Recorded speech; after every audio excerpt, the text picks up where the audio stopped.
Hi everyone, this is Nathaniel back with coding-bootcamps.com, and in the last video we talked about creating a new document in MongoDB. That's what I have highlighted here in our JavaScript. So in this video we're going to update this document. So what we're going to do is we're actually going to run the exact same code we did last time. We're going to just delete everything from our database with this delete many command, and you don't have to worry about what this is up here. This isn't really important for the demo. It's just, again, a bit of code to make sure that we're always restarting from scratch, just to be clear on what we're doing.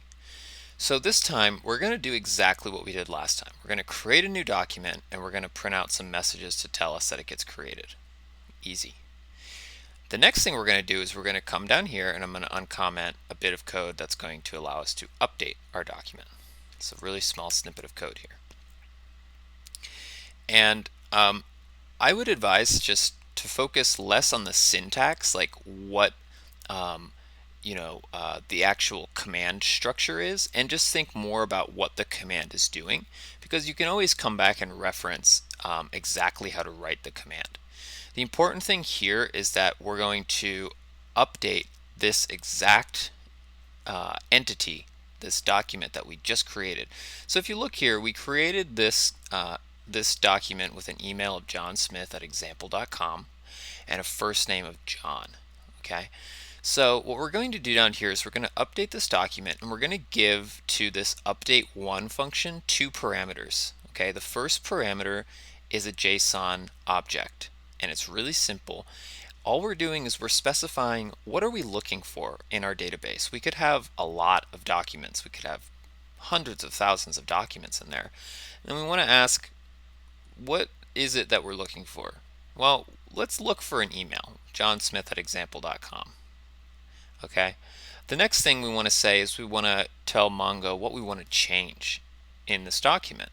So we use, again, another JSON object as this second parameter to the update one function.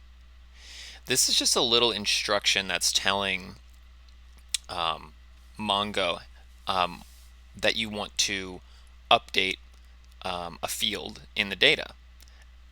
The next, the value to this set key is the field name we want to update and the value we want to update to. So again, don't get caught up too much on the syntax here. Just understand that we're telling Mongo something we're looking for, and then we're telling it what we want to update in that document. And then we're going to print the status. So let's go ahead and save this, and let's run it.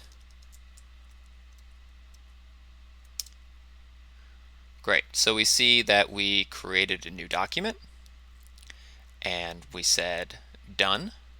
And then we said we're going to update the document, and Mongo responded because we printed out the result of that update and it said acknowledged true, matched 1, so it found it, modified count 1, so it updated it.